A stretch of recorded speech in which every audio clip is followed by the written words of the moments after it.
السلام علیکم ناظرین گرامی۔ حضرت سلیمان علیہ السلام کو ایسی بے مثال حکومت اور سلطنت حاصل تھی کہ صرف ساری دنیا پر ہی نہیں بلکہ جنات اور حیوانات اور ہوا پر بھی ان کی حکومت تھی،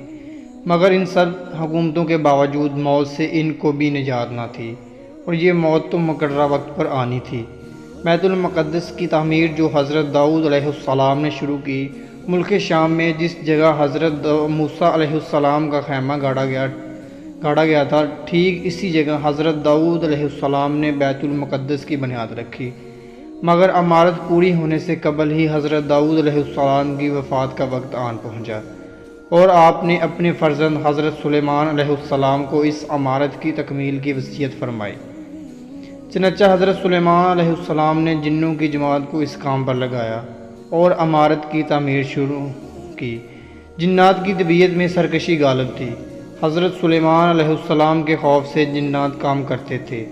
ان کی وفات کا جنات کو علم ہو جائے تو وہ فوراً کام چھوڑ بیٹھے اور تعمیر رہ جائے، یہاں تک کہ آپ کی وفات کا وقت بھی قریب آ گیا اور عمارت مکمل نہ ہو سکی، تو آپ نے یہ دعا مانگی کہ الہی میری موت جنوں کی جماعت پر ظاہر نہ ہونے پائے،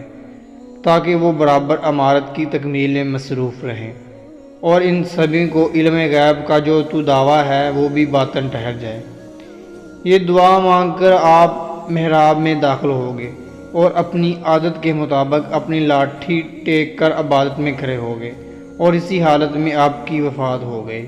مگر جن مزدور یہ سمجھ کر آپ زندہ کھڑے ہوئے ہیں، برابر کام میں مصروف رہے، اور عرصہ دراز تک آپ کا اسی حالت میں رہنا جنوں کے گروہ کے لیے کچھ باعث حیرت اس لیے نہیں ہوا کہ وہ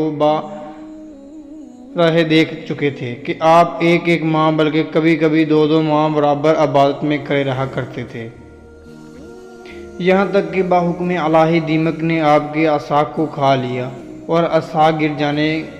سے آپ کا جسم مبارک زمین پر آ گیا، اور اسی وقت جنوں کی جماعت اور تمام انسانوں کو پتہ چل گیا کہ آپ کی وفات ہو گئی ہے۔ قرآن مجید میں اللہ تعالیٰ نے اس واقعے کو ان لفظوں میں بیان فرمایا ہے کہ پھر جب ہم نے سلیمان علیہ السلام پر موت کا حکم بھیجا تو جنوں کو ان کی موت